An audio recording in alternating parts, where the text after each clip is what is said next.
मैं हूं आपका मेज़बान शहाब अहमद। आज के मेहमान एक ऐसा प्रोग्राम जिसमें करेंगे हम मुलाकात उन शख्सियात से जिन्होंने अपनी मेहनत, अपनी लगन से ज़िंदगी में आला मकाम हासिल किया। मेरे लिए बहुत बड़ा एजाज़ की बात थी कि इतना बड़ा लेजेंड जो है ना मेरे बारे में इतनी बड़ी बात कर रहा है। मैं ना सीख पाया लेकिन मेरा भतीजा सीख गया। आपका बहुत शुक्रिया कि अपने जेवर से मुझे मिलाया। चाहे वो मुसव्वरी हो, मौसीकी हो या जिंदगी के दीगर शोबाजात, वो आपको फ्री मिल जाएगा। वो कहते हैं मुझे ये नहीं चाहिए, मुझे अपनी हियरिंग चाहिए। और उस जमाने में कहते हैं वो हालात है कि उस 1 रुपए का आपको 2 करोड़ मिल जाते हैं। उस जमाने में पाकिस्तानी रुपये इतना स्ट्रॉन्ग था। जानेंगे उनकी जिंदगी के सफर के बारे में, उनकी जुबानी। अल्हम्दुलिल्लाह तक मैं 100-120 का इधर पहुँच गया हूँ। 19 साल की उम्र में किसी को समझ तो नहीं होती कि मैं क्या करूँगा फ्यूचर में। मैं खुद एक कार फ्रीक हूँ। तो देखते रहिए आज के मेहमान मेरे साथ।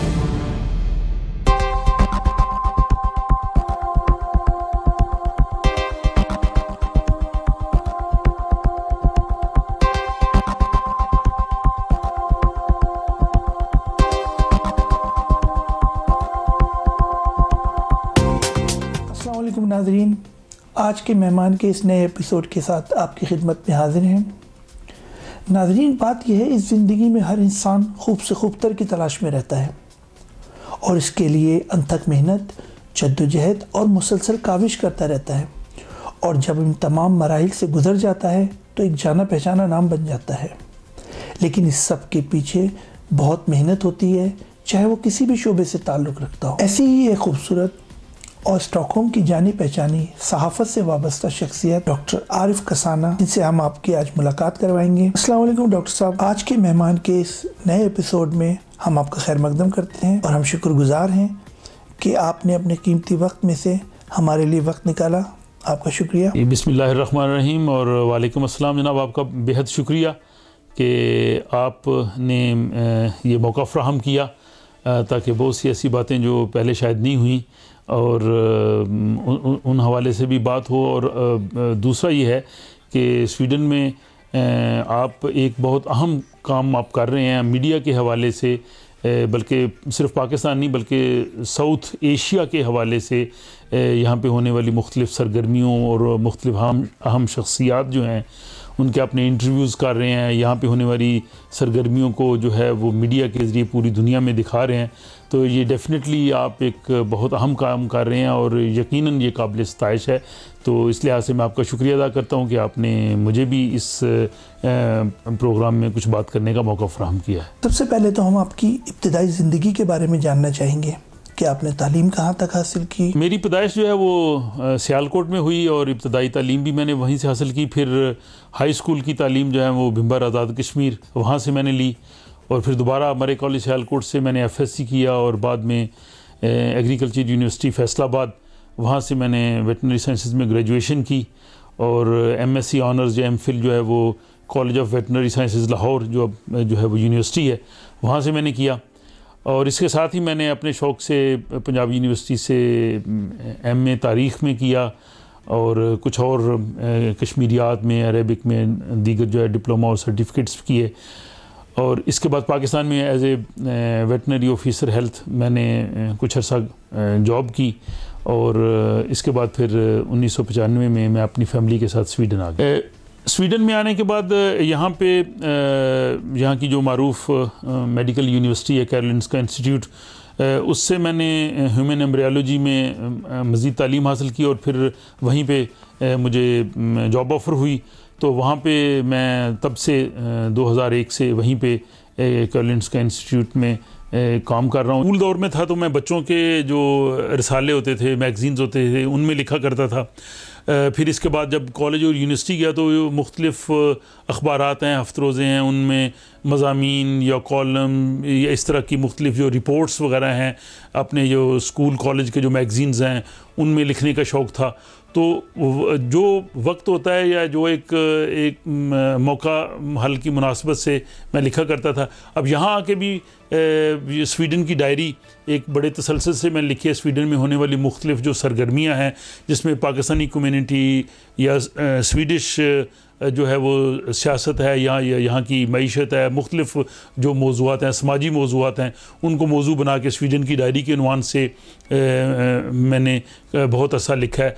और अब कॉलम या जो मज़ामीन का जो सिलसिला, ये इसी सिलसिले की कड़ी है कि मुख्तलिफ मौज़ूआत पे जो है वो मज़ामीन में लिख रहा हूँ। और अभी बल्कि मेरे जो कॉलम या मज़ामीन का जो पहला मजमूआ है वो इंशाल्लाह बहुत जल्दी अफ़कार ताज़ा के नाम से जो है वो ज़ेर तबाद है, बहुत जल्दी जो है वो क़ारीन तक जो है वो पहुँचेगा। तो उसमें जो मैंने ख़ास जो सिलेक्टेड किस्म के मुस्तकिल नोयत के कॉलम्स हैं उनका इंतखाब किया है। जब आप कॉलम लिखने बैठते हैं तो मौज़ूआत की तरतीब आप पहले से दे देते हैं या फिर अचानक आपके दिमाग में कोई बात आ जाए तो उस पर लिखना शुरू कर देते हैं? मेरे कॉलम्स के जो अमूमी मौज़ूआत हैं वो बुनियादी तौर पर फ़िक्र इकबाल से मैं बहुत रहनुमाई लेता हूँ और फ़िक्र इकबाल के मुख्तलिफ़ मौज़ूआत को मैं अपने कॉलम्स का जो है वो बनाता हूँ मौजू। और इसके साथ ही जो है स्वीडन में या यूरोप में जो पाकिस्तानी हैं या तारकीन वतन हैं, इनके मसाइल, इस यहाँ के हवाले से जो उनकी सरगर्मियाँ हैं उन्हें मौजू बनाता हूँ। फिर इस्लाम और पाकिस्तान के हवाले से, मसला कश्मीर के हवाले से और बहुत सी दीगर जो समाजी मौज़ूआत हैं उनको मौजू बनाता हूँ। तो कॉलम लिखने के लिए भी एक्चुअली ऐसे ही होता है कि जैसे शायर होते हैं, शायर को एक आमद होती है, आमद होने के बाद वो शेर कहते हैं, तो नसर के लिए भी आमद होती है। ये अगर आमद ना हो तो आदमी इतना खूबसूरती से अच्छा लिख नहीं सकता। अगर आप मुझे ज़बरदस्ती बाई फोर्स कहें कि आप कोई चीज़ लिखें तो शायद मैं लिख तो लूँ, लेकिन उसमें वो चाशनी या वो लुत्फ़ या वो मज़ा नहीं होगा। तो मोस्टली यही होता है कि अगर किसी मौजू पे जब मैं सोचता हूँ और उसमें मुझे वो ख़यालात जो हैं वो जहन में आते जाते हैं, उनको मैं नोट करता जाता हूँ, उन पॉइंट्स को फिर एक नशिस्त में बैठ के उनको मैं तरतीब देता हूँ। लेकिन उसके लिए मुताला बहुत करना पड़ता है। जब तक आप मुताला नहीं करेंगे, आपके पास फैक्ट्स नहीं होंगे। आज के दौर में इंफॉर्मेशन का बहुत ज़्यादा फ़्लो है, हर आदमी के पास बहुत ज़्यादा मालूमात हैं। तो अगर मैं कोई ऐसी चीज़ लिखूँगा तो उसमें अगर जब तक वो मालूमात नहीं होंगे, वो फैक्ट्स नहीं होंगे, वो दिलचस्पी नहीं होगी या वो अहम मौज़ूआत को पे मैं अगर नहीं लिखूँगा तो लोग उसको नहीं पढ़ेंगे। तो इसके लिए वाकई एक मेहनत करना पड़ती है। लेकिन मेहनत के साथ साथ इसमें जो आपको वो ख़यालात आपके जहन में आते हैं तो मेरा ख्याल है कि ये भी आमद होती है। आमद के बगैर ऐसा लिखा नहीं जा सकता। आप एक पाकिस्तानी चैनल के नुमाइंदे और ब्यूरो चीफ भी रहे हैं, उस एक्सपीरियंस के बारे में हमें कुछ बताइए। एक बड़े अखबार के साथ 10-15 साल मैंने काम किया, उसमें मैंने कॉलम्स भी लिखे हैं, उसमें मेरी स्वीडन की डायरी भी आती रही है, न्यूज़ भी आती रही है, लेकिन मैंने छोड़ दिया। अब एक आदमी को जब आप प्रॉपर तरीके से अगर आप ओन नहीं करते तो वो आपके लिए कैसे काम करेगा। लेकिन अब जिसमें एक अखबार के साथ यहाँ पर काम कर रहा हूँ, उन्होंने मुझे वो जो मेरी बुनियादी ज़रूरियात थी, अब मुझे प्रेस कार्ड चाहिए फॉर एग्ज़ाम्पल, यहाँ की जो स्वीडिश फॉरेन प्रेस एसोसिएशन है, अब मैं उसका बाकायदा मेंबर हूँ और मुझे वही प्रिविलेज हासिल है जो किसी भी एक स्वीडिश जर्नलिस्ट को हासिल है। तो ये ठीक है, इसमें मतलब मैं ज़रूरी नहीं कि मैं पर्सनली, हर आदमी के हालात मुख्तलिफ होते हैं। चूँकि मेरे पास एक ऑलरेडी पूरा प्रोफेशन है, जॉब है, मैंने कभी अर्निंग के लिए या पैसा कमाने के लिए सहाफ़त या अपने कलम को नहीं समझा। लेकिन एक आदमी की प्रॉपर रिकग्निशन जो है वो बहुत ज़रूरी है ताकि वो एक अच्छे तरीके से, एक प्रॉपर तरीके से काम कर सके। और कम से कम मीडिया को कम से कम इतना तो ज़रूर ख्याल करना चाहिए कि जो उनके लिए फील्ड फोर्स है, जिनकी बेस पे उनके चैनल्स चल रहे हैं, जिनकी बेस पे उनके अखबारात चल रहे हैं, उन्हें कम से कम उनके ये बुनियादी चीज़ें जो है, ये मसाइल तो उनके हल होने चाहिए। आपके ख्याल में यूरोप और स्वीडन में रहने वाले पाकिस्तानियों के क्या मसाइल हैं और आप क्या समझते हैं उसका क्या हल है? स्वीडन में जो पाकिस्तानी हैं, स्वीडन उनके जो मसाइल के हवाले से सबसे पहले तो मैं ये कहूँगा कि स्वीडन का मुआशरा, अगर हम इसको बाकी यूरोपीय ममालिक के मुआशरों से कंपेयर करें तो ये बहुत हद तक बेहतर है, पुरसकून है।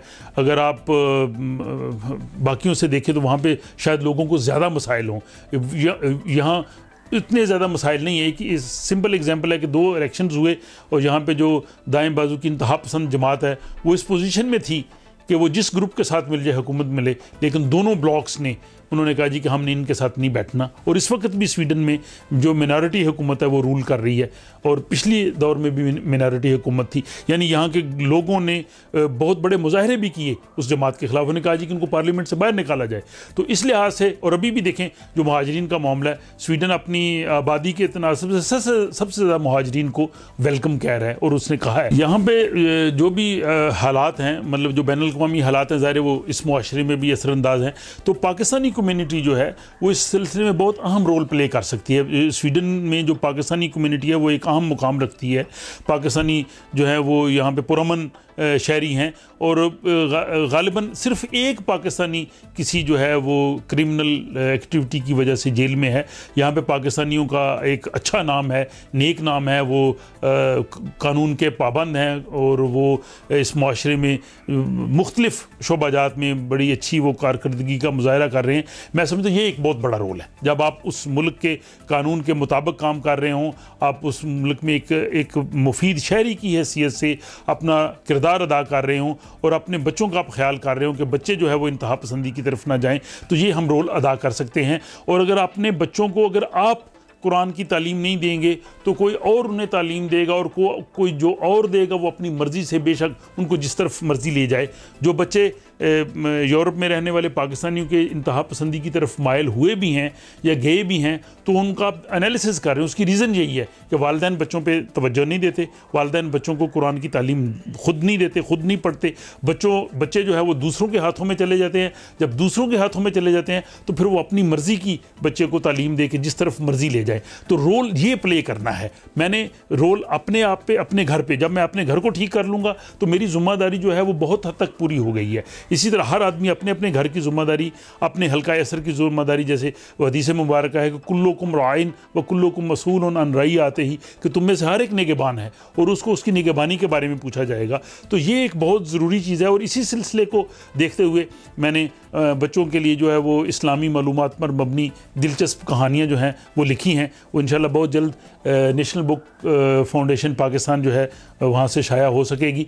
तो उसमें बच्चों के जो सवाल आए, वो कहानियाँ टोटली बच्चों के सवालों पे मबनी है कि बच्चे सवाल पूछते हैं कि इस्लाम ही क्यों सच्चा दीन है, या बच्चे ये सवाल पूछते हैं कि रसूल किसको कहते हैं, या रसूल अब क्यों नहीं आते, या इसी तरह बाकी जो बच्चों के जो मासूमाना सवाल होते हैं, लेकिन उनके जवाब मुश्किल होते हैं, और उनके जवाब उनकी जहनी सतह पे रह के कुरान और हदीस की तालीमात के मुताबिक एक खूबसूरत कहानी की सूरत में दिए जाएँ, ताकि वो उसको दिलचस्पी से पढ़ें। और बच्चों पे हमें और ज़्यादा तवज्जो देनी चाहिए। बच्चों के लिए हमें ज़्यादा जो है वो कोशिश करनी चाहिए कि हमारी जो नौजवान नस्ल यहाँ परवान चढ़ रही है उसके लिए हम जो है वो एफ़र्ट करें। वालिदैन को एफ़र्ट करना होगी, क्योंकि मुआशरे में उनको अच्छा मुकाम देने के लिए वालिदैन ही सबसे पहली तरबियत बच्चों की करते हैं। मौलवी नवीसी के अलावा और आपके क्या मशागिल हैं? मौसीकी से लगाव है? बाकी जो आम दीगर जो मशागिल हैं या कह ले जो सरगर्मियाँ हैं, उसमें एक तो मुझे शौक़ होता है मुख्तलिफ़ दोस्त अहबाब से मिलने का, फिर सैर व सियाहत का भी शौक़ है।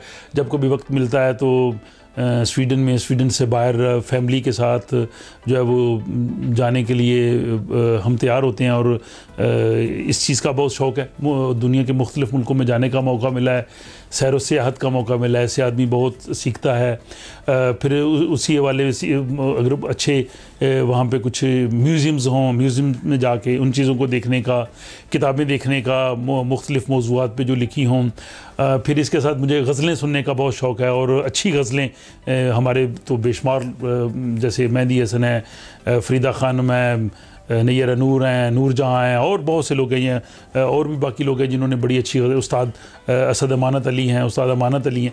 तो इनकी गज़लें जो हैं वो स्पेशली जब हम लॉन्ग ड्राइव पे जा रहे होते हैं तो एक अच्छी कलेक्शन साथ रखते हैं। फिर अल्लामा इकबाल की बेशुमार जो तवील नज़में हैं, बहुत से लोगों ने, नुसरत फ़तेह अली ने गाई हैं, राहत ने गाई हैं, अज़ीज़ मियाँ हैं, तो उनकी जो अल्लामा इकबाल की जो मुख्तलिफ़ गज़लियात हैं, इवन जब मैं जॉब पे भी होता हूँ, अगर मेरे पास वक्त हो या बाज़ वक़्त लैब में एक्सपेरिमेंट कर रहा हूँ तो अकेला होता हूँ, तो वहाँ पे फिर मैं वो कलाम इकबाल जो है उसको सुनता रहता हूँ, और उसका सुनने का फिर मज़ा ही और होता है कि साथ आदमी काम भी कर रहा है, साथ तो उसका लुत्फ़ भी आ रहा होता है। तो ये एक मतलब इस तरह से बाकी दोस्त अब आपके साथ गपशप लगाना और मुख्तलिफ़ इवेंट्स हैं उनमें एक दूसरे हम मिलते हैं, और मुख्तलिफ़ मौज़ूआत पे लोगों की बायोग्राफीज़ पढ़ने का, जो है वो कोटेशंस पढ़ने का, सफ़रनामे पढ़ने का, या इंफॉर्मेशन की किताबें, या साइंसी हवाले से जो मैगज़ीन्स आते हैं, लेटेस्ट एडवांसमेंट जो साइंस और टेक्नोलॉजी में हो रही होती है, इस तरह की चीज़ें पढ़ने का शौक़ होता है। कोशिश करते हैं कि वक्त निकाला जाए, और टीवी भी फैमिली के साथ देखते हैं, जो अच्छे शोज़ हों या बाज़ अच्छे ड्रामा वगैरह जो है, बहुत से ड्रामा हम मिलके फैमिली देखते हैं। तो मैं पूरा कोशिश करता हूँ कि इन सब चीज़ों से इंजॉय करे, ताकि आदमी की ज़िंदगी जो है वो सिर्फ एक चीज़ के लिए ना रह जाए, वो एक गुलदस्ता होनी चाहिए, उसमें हर रंग होना चाहिए। वो कोशिश करते हैं कि हर रंग जो है वो नज़र आए। ज़िंदगी में इंसान किसी न किसी से मुतासिर ज़रूर होता है। क्या आपकी ज़िंदगी में कुछ लोग ऐसे हैं जिनसे आप मुतासिर हों? मुख्तलिफ लोगों से या शख्सियात से जो मुतासिर होने की बात है, तो पहली तो मतलब एक नेचुरल सी चीज़ है कि रसूल पाक सल्लल्लाहु अलैहि वसल्लम की जो शख्सियत है वो हमारे तो वो पैगंबर हैं, और हम हमारे वालिदैन माँ बाप हमारी जान उन पे फ़िदा है। लेकिन एक मतलब उनकी जो शख्सियत है, आप देखें जो वेस्टर्न बहुत बड़े लोग हैं वो भी उन्हें समझते हैं कि वो दुनिया की एक बहुत बड़ी शख्सियत थी जिन्होंने दुनिया को बदला। माइकल एच हॉर्ट देख लें, उसने फर्स्ट 100 में उनको पहले नंबर पे रखा, और उन्होंने कहा जी कि इसकी वजूहात है। तो इसके बाद मैं समझता हूँ कि जो इंसान को बदलती है किताब वो कुरान है। कुरान को अमूमी तौर पर समझते हैं कि ये कोई मजहबी किताब है जिसमें शायद रिचुअल्स नहीं। कुरान इंसान को उसके मुकाम से आगाह करती है कि तुम्हारा ये मुकाम है, तुम में ये सलाहियतें हैं, तुम ये कर सकते हो, तो उस लिहाज से बदलती है। और इसी हवाले से मुझे अल्लामा इकबाल की शख्सियत पसंद है, क्योंकि वो पैगंबर एक कुरान थे। उन्होंने उन्हीं चीज़ों को अपनी शायरी का और अपने खुतबात का मौजू बनाया, और बहुत से जो सवाल जहन में निकलते हैं अल्लामा इकबाल वो रहनुमाई करते हैं। और स्पेशली यूरोप में 20 साल हो चुके हैं, मैं भी वो इकबाल का ही वो शेर कहूँगा कि खैरा न कर सका मुझे जलवाए दानिश फ़रंग, सुरमा है मेरी आंख का खाके मदीना और नजफ़। तो वो जो चीज़ फ़िक्र इकबाल से हमें मिली, अल्लामा साहब से मेरी जो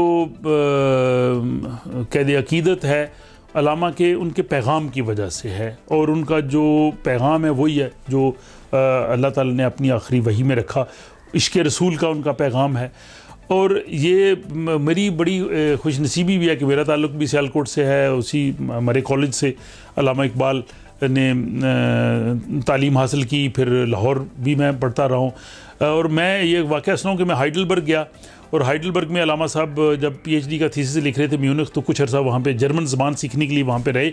और यकीन करें जब मैंने वो अल्लामा इकबाल की वहाँ पे घर देखा जिसमें वो रहे थे, उस पर वो अवेज़ा है, और वहाँ पे दरिया नीकर के किनारे एक सड़क भी है जो इकबाल रोड है, तो मुझे एक बड़ी रूहानी फीलिंग्स हुई कि अल्लामा इकबाल भी इस जगह पे रहे।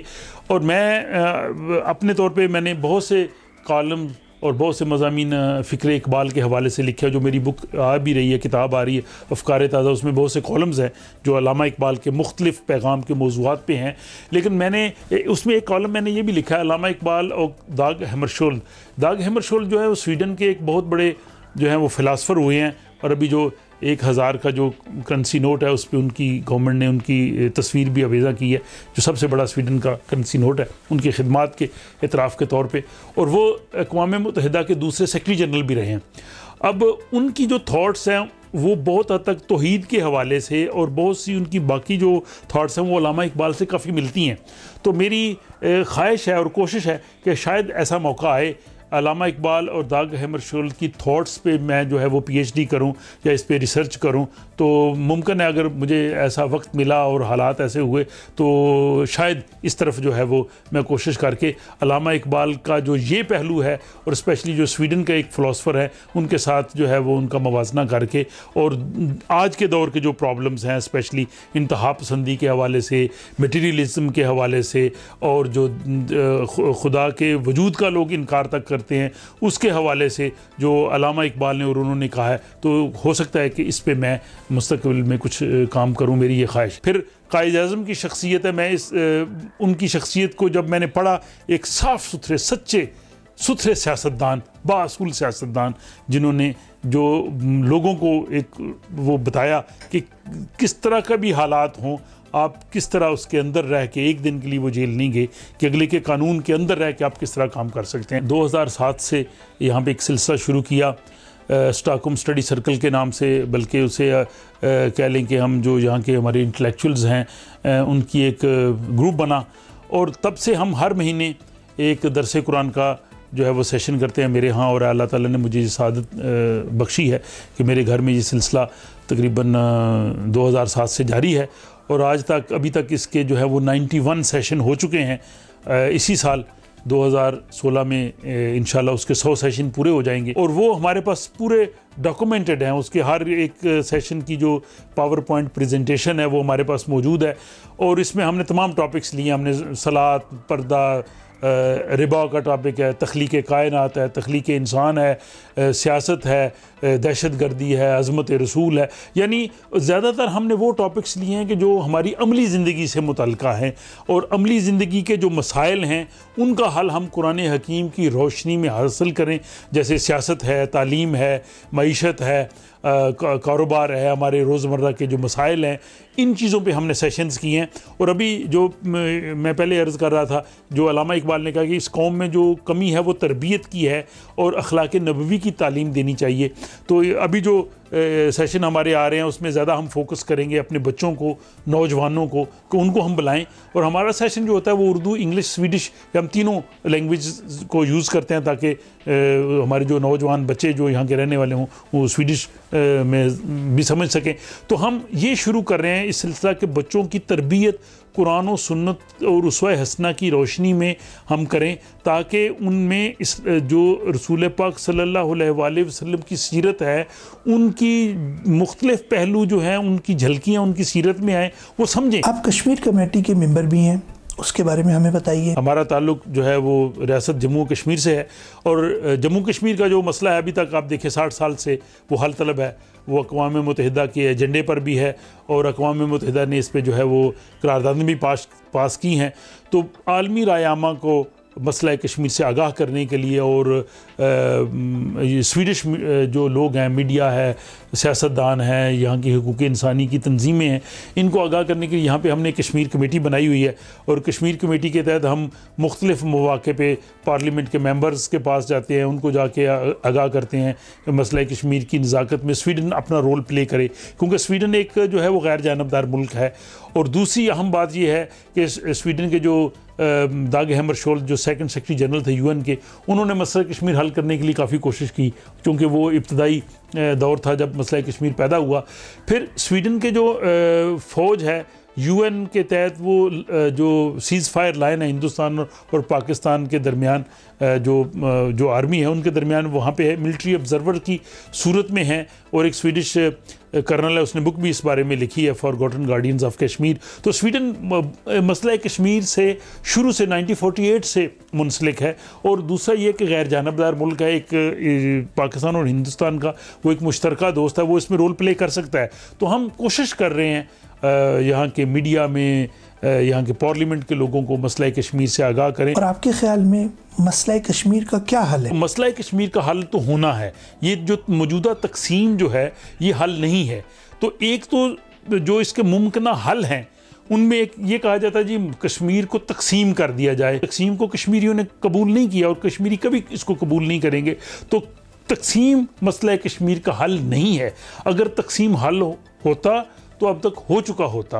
तो ये पाकिस्तान के सियासतदान भी, हिंदुस्तान के सियासतदान भी, और जो आलमी अमूर पे नज़र रखते हैं वो भी ये समझते हैं कि मसला कश्मीर को तकसीम करके नहीं, हालांकि तकसीम जो है वो मुख्तलिफ हवालों से की गई है, एक तो ये हल नहीं है। अल्टीमेटली कश्मीर का हल वो होना है जो कश्मीरी आवाम चाहती हैं। और मेरे अपने ख्याल में कोई इससे एग्री करे या डिसएग्री करे, लेकिन कश्मीर का जो बेहतरीन हल है, जो पाकिस्तान के लिए भी बेहतरीन है, हिंदुस्तान के लिए भी बेहतरीन है, कश्मीरी अवाम के लिए भी बेहतरीन है, पूरे ख़ित्ते के लिए बेहतरीन है कि पूरे के पूरे कश्मीर को जो है वो डीमिलिटराइज कर दिया जाए। हिंदुस्तान और पाकिस्तान दोनों के इसके अच्छे ताल्लुकात हों, दोनों जाएं, लेकिन ख़ित्ता कश्मीर जो है उसमें हिंदुस्तान और पाकिस्तान की अफवाज जो है उनका अमल दखल नहीं होना चाहिए। प्रोग्राम के आखिर में मैं और IDC की पूरी टीम आपके बहुत मशकूर हैं कि आपने अपनी मुसरफियात में से हमारे लिए वक्त निकाला और हमारे साथ प्रोग्राम का हिस्सा बने। आपका बहुत बहुत शुक्रिया। जी जनाब शहाब साहब, मैं आपका और आपकी टीम का,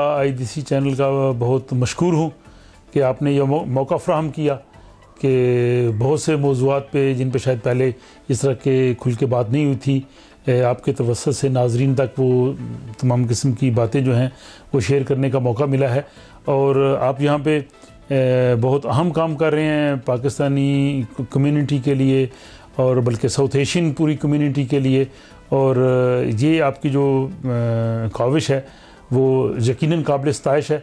तो बेहद शुक्रिया कि आपने जो है वो मुझे ये मौका दिया है और इंशाल्लाह आने वाले दीगर मौके पे हमारा आपस में रब्ता रहेगा। बहुत शुक्रिया। खुदा हाफिज़ और नाजरीन को भी अस्सलाम वालेकुम। नाजरीन, ये था आज का हमारा प्रोग्राम जिसमें आपने सहाफ़त के शोबे से मुंसलिक डॉक्टर आरिफ कसाना की बातें सुनी। हम उम्मीद करते हैं आपको हमारे प्रोग्राम पसंद आ रहे होंगे। अपने फीडबैक से हमें आगाह करते रहिए। आपके प्रोग्राम देखने का बहुत बहुत शुक्रिया। अल्लाह हाफिज़।